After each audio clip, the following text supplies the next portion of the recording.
Major general Ziaul Ahsan, ওনার বাড়িতে, কথা শোনেন আগেই কর না, কথা শোনেন, তার বাড়িতে গ্রেপ্তার হওয়ার পর তিনি যে এলাকায় তার বাড়ি, ওই এলাকায় আমিও থাকি, মিরপুর ডিভিসিসে। এই তার বাড়ির থেকে নগদ টাকা পাইছে 936 কোটি টাকা। বলেন তো একজন অফিসার কত বেতন পাইতে পারে? একজন মেজর জেনারেল কত বেতন পাইতে পারে বলেন? এই যে দেখছেন একজন সাংবাদিক বলতেছেন 83,200 টাকা। আচ্ছা, 83,200 টাকা দিয়ে কি 1000 কোটি টাকা বাড়িতে রাখা যায়? সংগ্রামী বিপ্লবী কাজীপুরবাসী ভাই ও বন্ধুগণ, সাংবাদিক বন্ধুগণ, আসসালামু আলাইকুম ওয়া রাহমাতুল্লাহি ওয়া বারাকাতুহু। আপনারা সবাই কেমন আছেন? আলহামদুলিল্লাহ ভালো আছি, আলহামদুলিল্লাহ। আমাকে যখন কোমরে আর দুই পায়ে বেরি লাগিয়ে কোর্টে উঠানো হতো, কোর্টে আনা নেওয়া করতো, তখন আমি খুশি থাকতাম। কেন খুশি থাকতাম? আমি জানি আমি চুরি করে জেলে আসি নাই, আমি জানি দুর্নীতি করে চলে আসি নাই, আমি জানি আমাকে গ্রেফতার করা হয়েছে, আমার পায়ে কোমরে ডান্ডা বেরি লাগানো হয়েছে। আমি আমাদের প্রিয় জন্মভূমি 56,000 বর্গ মাইলের এই বাংলাদেশে আমি কোরআনের সমাজ কায়েম করার লড়াই করার অপরাধে আমাকে গ্রেফতার করা হয়েছে। সুতরাং আমি কোনো সময়ে মন খারাপ করতাম না। মন খারাপ এজন্যই করি নাই যে আমি আল্লাহর দ্বীনের জন্য জেলে এসেছি, আমি তো কোনো অপরাধ করিনি। সম্মানিত ভাই এবং বন্ধুগণ, এই তোমার ছবি তোলা শেষ হলে তখন মানুষ কিরকম করছে। সম্মানিত ভাই এবং বন্ধুগণ, এই জাতীয় সমাবেশ এই বাংলাদেশে গত প্রায় 18 বছর মানুষ করতে পারে নাই। কিন্তু গণতান্ত্রিক দেশে সকল দলেরই রাজনৈতিক কর্মসূচি পালনের অধিকার আছে, আছে কিনা বলেন তো দেখি? আছে। কিন্তু সেই অধিকার থেকে এই দেশের মানুষকে বঞ্চিত করা হয়েছে। এই দেশের মানুষ গত প্রায় 20 বছর, 18 বছর তো বটেই, মানুষের ভোটাধিকার প্রয়োগ করতে পারে নাই। 8 সালের যে নির্বাচন হয়েছিল, এই নির্বাচনও আওয়ামী লীগ, ভারত আর মঈনুদ্দিন ফখরুদ্দিনদের এই ত্রিপক্ষীয় সমঝোতার ষড়যন্ত্রের নির্বাচন হয়েছিল। সংগ্রামী ভাই এবং বন্ধুগণ, 12 সালেও মানুষ ভোট দিতে পারে নাই। 12 সাল না 14 সাল, 14 সালে মানুষ ভোট দিতে, 18 সালে মানুষ ভোট দিতে, আপনারা দিচ্ছেন নাকি? দেন নাই। 24 সালেও বাংলাদেশের মানুষ ভোট দিতে পারে নাই। কেন পারে নাই বলেন তো দেখি?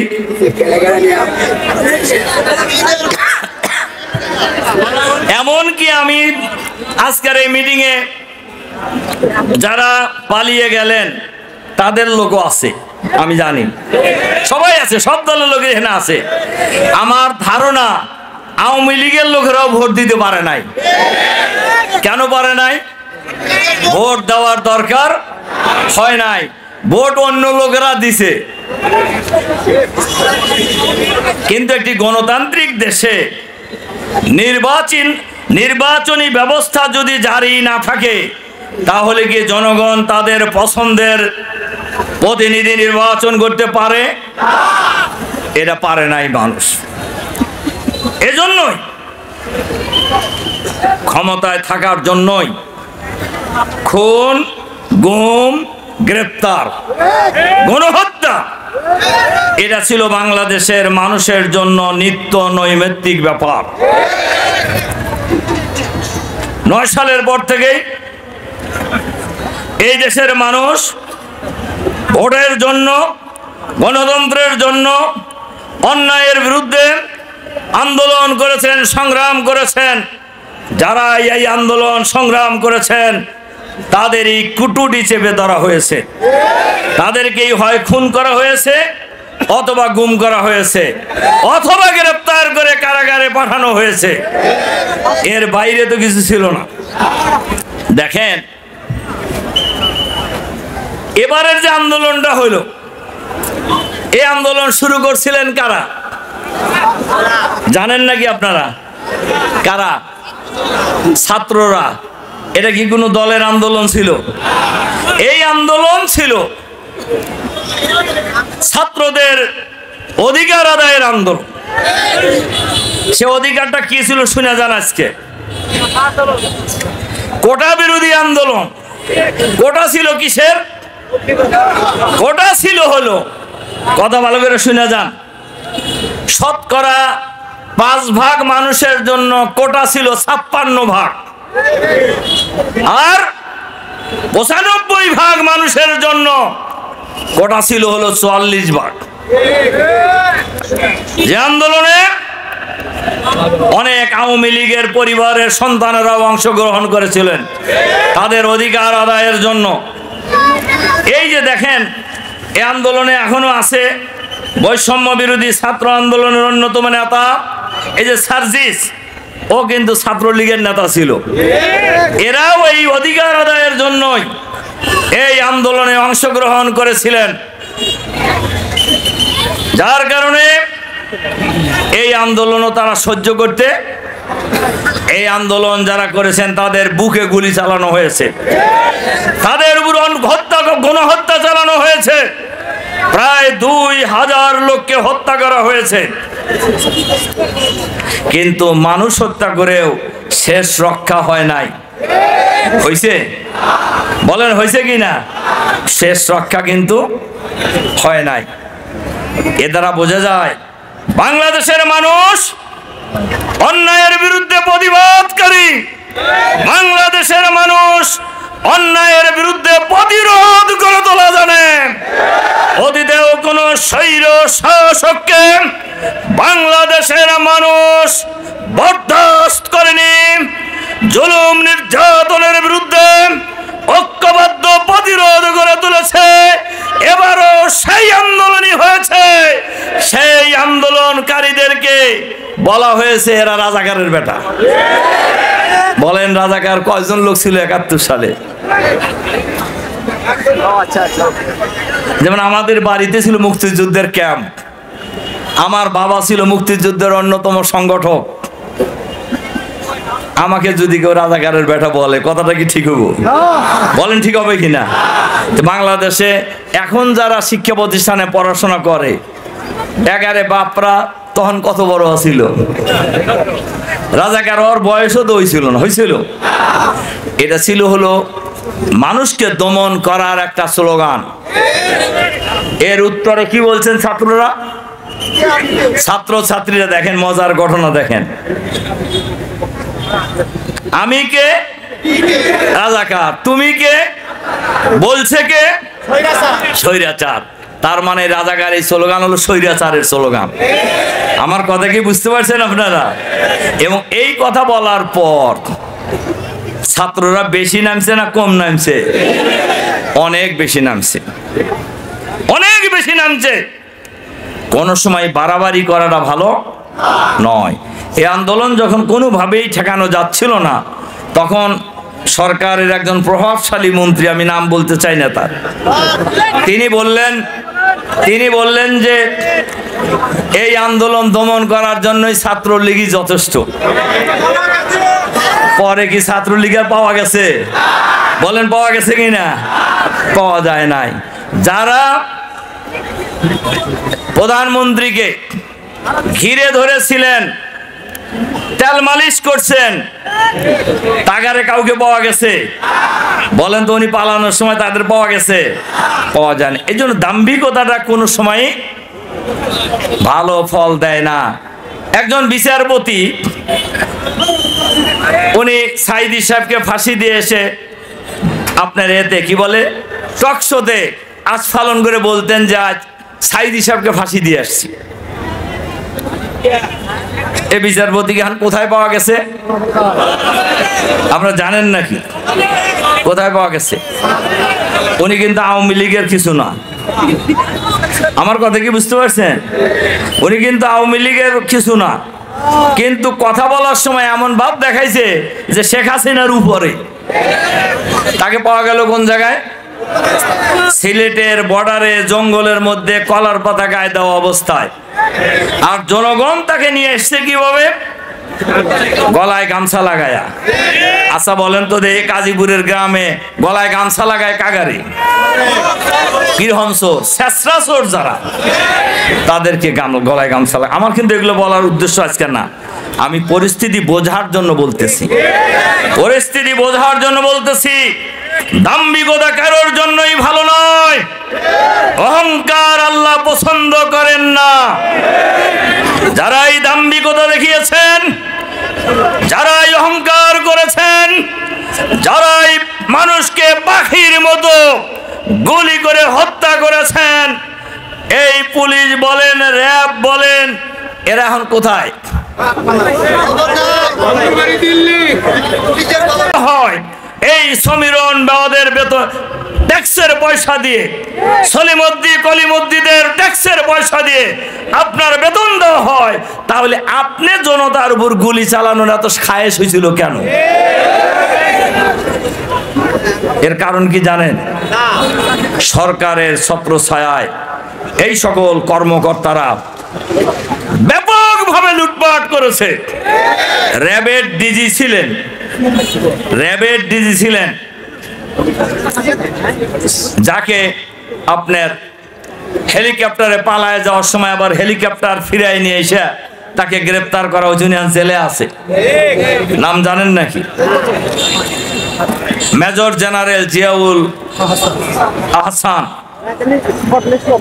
ওনার বাড়িতে, কথা শোনেন আগে, আগেই কন্যা কথা শোনেন, তার বাড়িতে গ্রেপ্তার হওয়ার পর তিনি যে এলাকায় তার বাড়ি, ওই এলাকায় আমিও থাকি, মিরপুর ডিউএসএসে। এই তার বাড়ির থেকে নগদ টাকা পাইছে 936 কোটি টাকা। বলেন তো, একজন অফিসার কত বেতন পাইতে পারে? একজন মেজর জেনারেল কত বেতন পাইতে পারে বলেন? এই যে দেখছেন, একজন সাংবাদিক বলতেছেন 83,200 টাকা। আচ্ছা, 83,200 টাকা দিয়ে কি 1000 কোটি টাকা বাড়িতে রাখা যায়? বলেন, রাখা যায়? তাহলে টাকা পাইলো কোথায়? আর ভাই কথা শোনেন না আগে। এই টাকা খালি যে চুরি করছে তা না, নিরপরাধ লোকদেরকে গ্রেফতার করে র্যাব অফিসে নিয়ে নির্যাতন চালিয়ে কোটি কোটি টাকা আদায় করেছেন এই ভদ্রলোক। এই টাকা যে খালি বাড়িতে রাখছে, আর জমি কেনে নাই, বিদেশে পাচার করে নাই। এইরকম বহু লোকের পরিচয় আমরা জানি, বহু লোকের খবর আমরা জানি, যারা হাজার হাজার কোটি টাকা বাংলাদেশ থেকে পাচার করে বিদেশে নিয়ে গেছে। এই পাচারকৃত টাকা ফেরত আনা উচিত কিনা? আমরা অন্তর্বর্তীকালীন সরকারের কাছে আহ্বান জানাবো। আপনারা উদ্যোগ নিয়েছেন, আমরা জানি, এই ঢিলাঢালা উদ্যোগ নিয়ে হবে না। এই টাকা ফেরত আনার জন্য কার্যকর উদ্যোগ গ্রহণ করতে হবে। এর সাথে সাথে শুধু টাকা আনলেই হবে না, মানুষও আনতে হবে। যারা এই টাকা চুরির সাথে জড়িত, এই দুর্নীতির সাথে জড়িত, এই দুর্নীতিবাজ কর্মকর্তা রাজনীতিবিদদেরকে অবিলম্বে গ্রেফতার করে বিচারের মুখোমুখি করতে হবে। দেখেন, বাপ কিন্তু বাপে গো ছাড়ে না। কোরআন শরীফের একটা আয়াত আছে, সূরা আনআম 123 নম্বর আয়াত। আল্লাহ তাআলা বলছেন, ওয়াজআলনা ফি কুল্লি ক্বরিয়াতিন আকাবিরা মুজরিমিহা লিয়ামকুরু ফিহা ওমা ইয়ামকুরুনা ইল্লা বিআনফুসিহিম ওমা ইয়াশউরুন। আল্লাহ তাআলা বলছেন, আমি প্রত্যেক জনপদেই ক্ষমতাবানদেরকে দুর্বৃত্তে পরিণত হওয়ার সুযোগ দেয়। তারা ষড়যন্ত্রের পর ষড়যন্ত্র করে, কিন্তু যে ষড়যন্ত্রের জাল তারা বনে, সেই ষড়যন্ত্রের জালে তারা নিজেরাই আটকে যায়। কে বলছেন এ কথা? যে ট্রাইব্যুনালে জামাত ইসলামের নিরপরাধ আমির, দুর্নীতিমুক্ত নেতা, বিশ্ব ইসলামী আন্দোলনের নেতা, বর্তমান দুনিয়ায় যে কয়জন পরিচিত রাজনীতিবিদ ছিলেন তার মধ্যে অন্যতম প্রধান মাওলানা মতিউর রহমান নিজামী, যে ট্রাইব্যুনালে বিচারের নামে তামাশা করে নাটক করে ফাঁসি দেওয়া হয়েছে। ইতিমধ্যেই আপনারা লক্ষ্য করেছেন, শেখ হাসিনা সহ এই দুর্নীতিবাজদের বিরুদ্ধে, এই গণহত্যার সাথে জড়িত যারা, তাদের বিরুদ্ধে ট্রাইব্যুনালে গ্রেফতারি পরোয়ানা জারি হয়েছে। অল্প সময়ের মধ্যে বিচারও শুরু হয়ে যাবে। তাহলে ট্রাইব্যুনাল করছিলেন জামাতের লোকদেরকে শেষ করার জন্য, এখন কি হইতেছে? আমি এটা বলার জন্য, তাদের বিরুদ্ধে বলার জন্য বলতেছি না, আমি পরিস্থিতি বোঝার জন্য বলতেছি। ক্ষমতার পালাবদল সবসময় হবে। ক্ষমতা তো কারুর একের বাবার বাড়ির কোনো খুঁটি না। কাজেই আমি আপনাদের কাছে আহ্বান জানাতে চাই, অন্তর্বর্তীকালীন সরকারের কাছে আহ্বান জানাতে চাই, এই যে সচিবালয়ে আগুন লাগলো, সচিবালয়ের আগুনে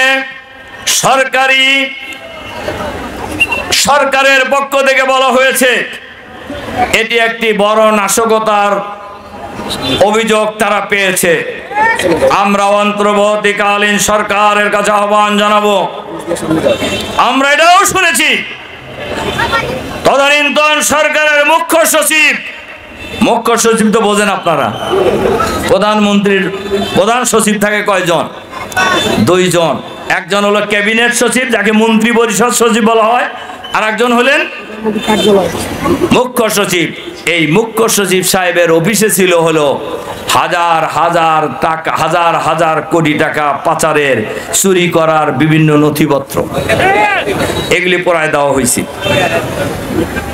আমরা অন্তর্বর্তীকালীন সরকারের কাছে আহ্বান জানাবো, ফ্যাসিবাদের যত দোষর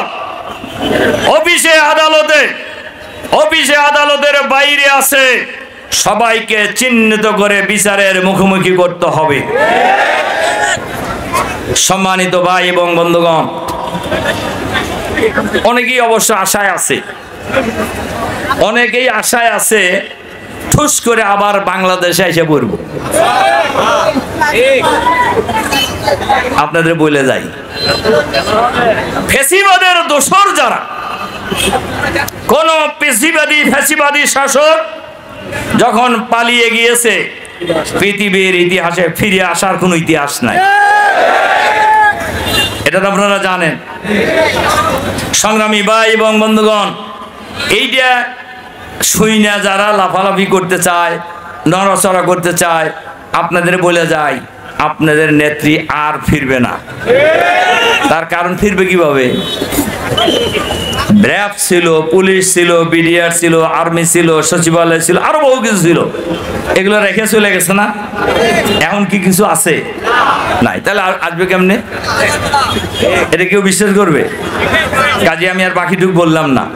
আমি আপনাদেরকে এই আহ্বান জানাতে চাই, বাংলাদেশ জামাত ইসলামী আমাদের প্রিয় এই জন্মভূমি বাংলাদেশে আগামী দিনে একটি সুখী, সমৃদ্ধশালী, সন্ত্রাস মুক্ত, চাঁদাবাজ মুক্ত, দখলবাজ মুক্ত, আধুনিক, মানবিক, ইসলামী কল্যাণ রাষ্ট্র আমরা কায়েম করতে চাই। এটা বহু লোকই কয়, কিন্তু যারা নিজেরা চাঁদাবাজির সাথে জড়িত, ওই দল চাঁদাবাজ বন্ধ করতে পারবে? বলেন ওই নেতা পারবে? বাংলাদেশের মাটিতে একমাত্র জামাত ইসলামী, ইসলামী ছাত্র শিবির এই ঘোষণা দেওয়ার দুঃসাহস রাখে আমাদের দলে কোনো দুর্নীতিবাজ নেই, আমাদের দলে কোনো চাঁদাবাজ নেই, আমাদের দলে কোনো দখলবাজ নেই, আমাদের দলে কোনো নেশাখোর নেই। স্লোগান বন্ধ করেন। আরে ভাই স্লোগান বন্ধ বলেন তো দেখি, এই ঘোষণা আর কোন দল দেওয়ার সাহস রাখে? বলেন রাখে কিনা? যদি মুরত থাকে এই জায়গায় দাঁড়ায় বলতে বলেন যে আমাদের দলে কোনো চাঁদাবাজ নাই, আমাদের দলে কোনো দুর্নীতিবাজ নেই, আমাদের দলে কোনো বালুঘর নেই, বলুন। বাংলাদেশ জামাত ইসলামী এরকম একটি সমাজ ব্যবস্থা এই দেশে গড়ে তুলতে চায়। কেউ কেউ বলে যে খান সাহেব ক্ষমতায় তো যান নাই, গেলে না বোঝা যাবে। আমি তাদের কি বলি জানেন? আচ্ছা বলেন তো এই 5ই আগস্টের পরে জামাত শিবিরের দাপট কম না বেশি? কিরকম বেশি?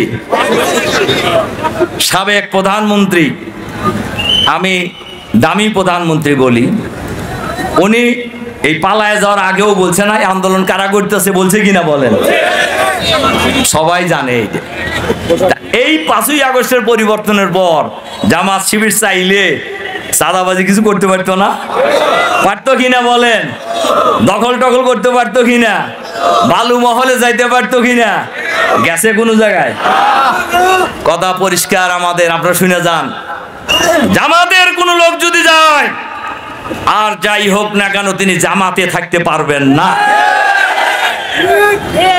জামাতে তিনি থাকতে পারবেন না। আর এই দেখেন যে পাবলিক কি কয়, আমাদের 2 জন মন্ত্রী, জামাতের আমির মাওলানা মতিউর রহমান নিজামী, জামাতের সেক্রেটারি জেনারেল আলী হাসান মোহাম্মদ মুজাহিদ, 3টে মন্ত্রণালয় পরিচালনা করেছেন 5 বছর। মঈনুদ্দিন ফখরুদ্দিনদের 2 বছর, আর আওয়ামী লীগের এই 15.5 বছর এই নেতাদের বিরুদ্ধে মাইক্রোস্কোপ দিয়ে দুর্নীতি খোঁজা হয়েছে, কিন্তু 1 পয়সার দুর্নীতি তারা বের করতে পারে নাই। তাহলে জামাত ক্ষমতা পেলে দুর্নীতি করবে না, এই ঘোষণা আমরা দিতে পারি না? বলেন পারি কিনা? সংগ্রামী ভাই এবং বন্ধুগণ, এখন জামাত ক্ষমতায় গেলে কেউ কেউ বলে মহিলাদের কি হবে? অনেকেই বলে, কথা শোনেন ভালো করে, সময় তো বেশি নাই। অনেকেই বলে যে জামাত যদি ক্ষমতায় যায়, মহিলাদেরকে একদম ঘরে বসায়া, ঘরে ঢুকায়া কালো বোরকা পরায় দিবে, এরকম বলে না? আমি বলি আলহামদুলিল্লাহ, বাংলাদেশে যদি ইসলামী রাষ্ট্র ব্যবস্থা কায়েম হয়ে যায়। আর একটা কথা বলি এর আগে, জামাত ক্ষমতায় যেতে চায় না, বাংলাদেশে ইসলামকে রাষ্ট্রীয় ক্ষমতায় বসাতে চায়। আর ইসলামকে রাষ্ট্রীয় ব্যবস্থায় প্রতিষ্ঠিত করার জন্যই যুগে যুগে আল্লাহ তাআলা অসংখ্য নবী রাসূল পাঠিয়েছেন। সকল নবী রাসূলের দায়িত্ব ছিল লাইয়ুযহিরাহু আলাদ-দীনে কুল্লি, সমস্ত মতবাদের উপর, সমস্ত আদর্শের উপর ইসলামকে বিজয়ী আদর্শ হিসাবে প্রতিষ্ঠা করতে পারেন। তাহলে আমরা যারা মুহাম্মদ সাল্লাল্লাহু আলাইহি সাল্লামকে নেতা মানি, আমাদের কার আদর্শ কায়েম করার জন্য লড়াই করা উচিত? বলেন তো কার আদর্শ কায়েম করার জন্য লড়াই করা উচিত? ইসলামী আদর্শ কায়েম করার জন্য লড়াই করা উচিত।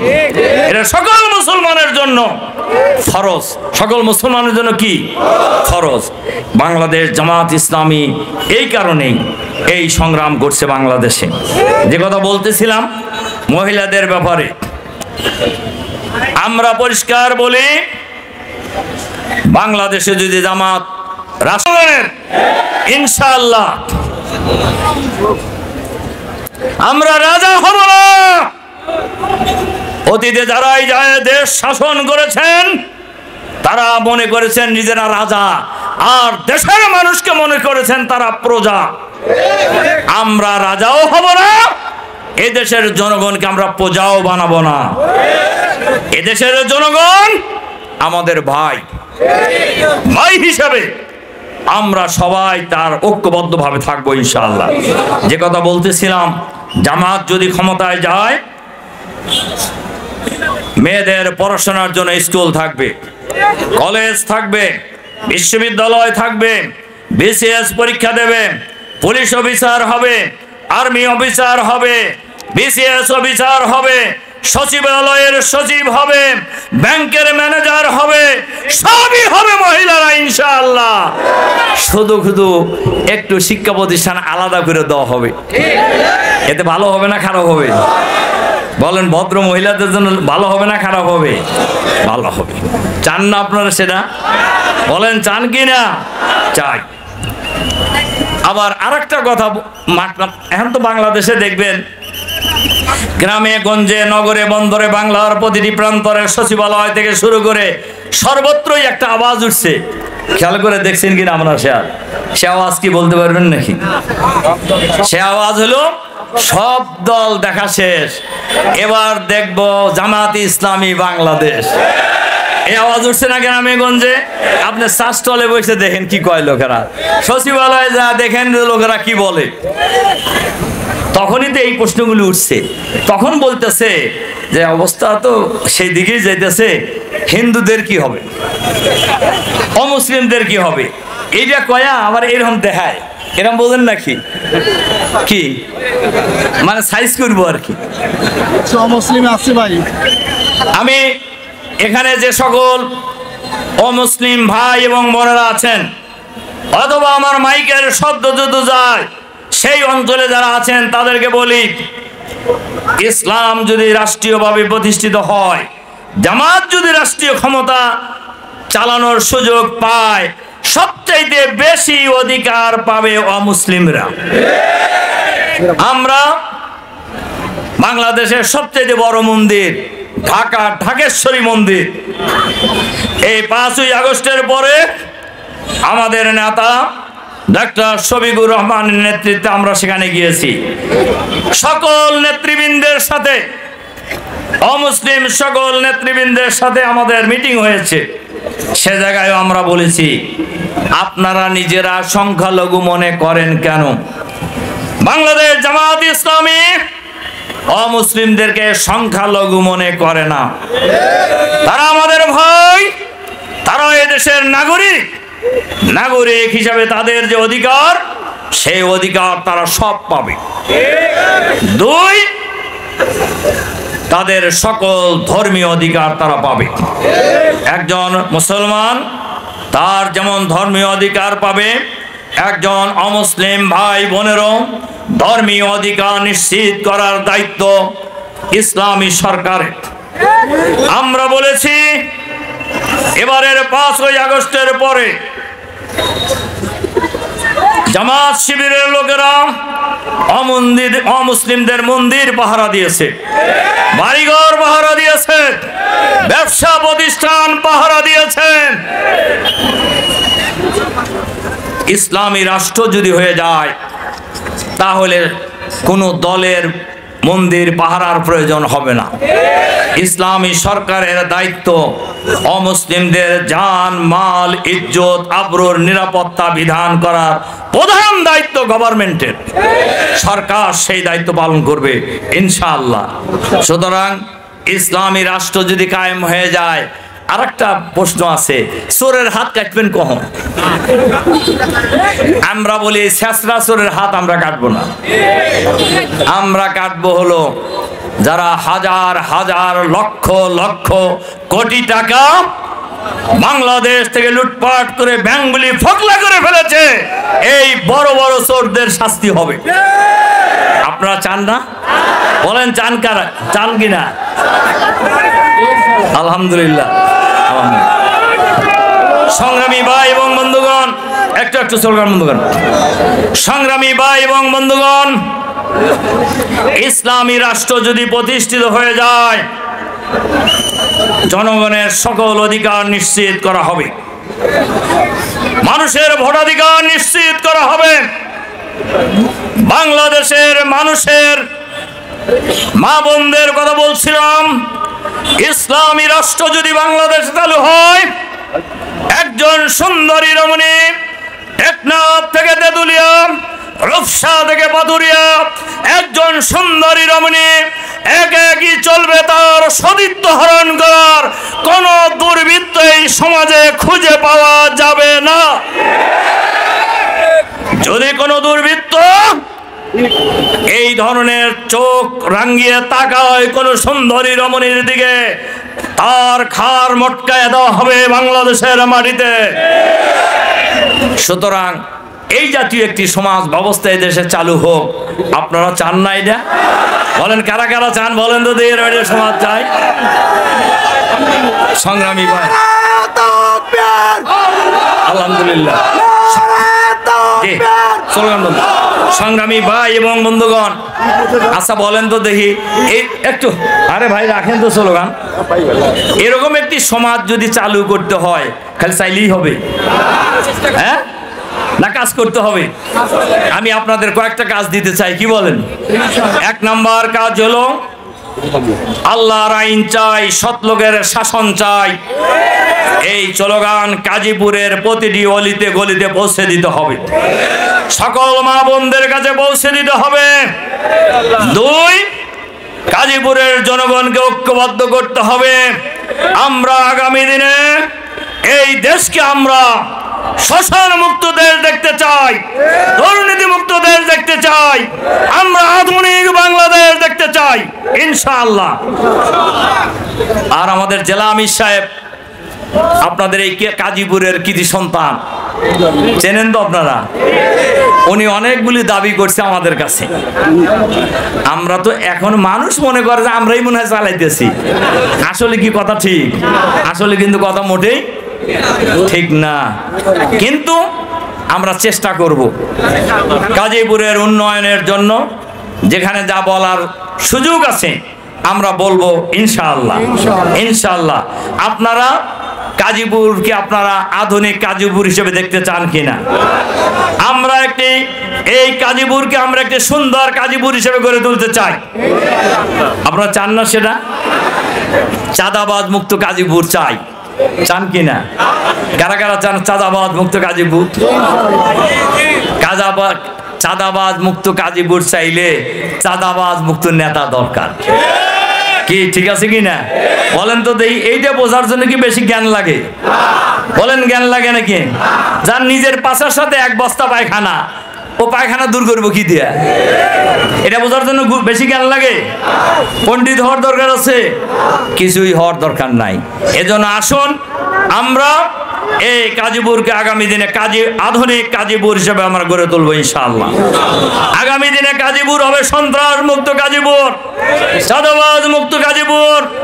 আমার বাড়ি উল্লাপাড়া, আপনারা জানেন। এই 5ই আগস্টের পরে আমি যেদিন প্রথম উল্লাপাড়ায় গিয়েছি, আমি 12টা মিটিং করেছি। প্রত্যেক মিটিংয়ে 15-20 হাজার করে লোক হয়েছে। সব জায়গায় আমি এটা বলেছি যে চাঁদাবাজি যদি উল্লাপাড়া কেউ করে, গাছের সাথে বেঁধে রাখবেন। কেউ যদি সন্ত্রাসী কর্মকাণ্ড করে, মানুষের জীবনের শান্তি কেড়ে নেয়, তাদেরকে আপনারা খামের সাথে বেঁধে রাখবেন। তার কারণ এদের সংখ্যা সমাজে বেশি না কম? খুবই কম, খুবই কম।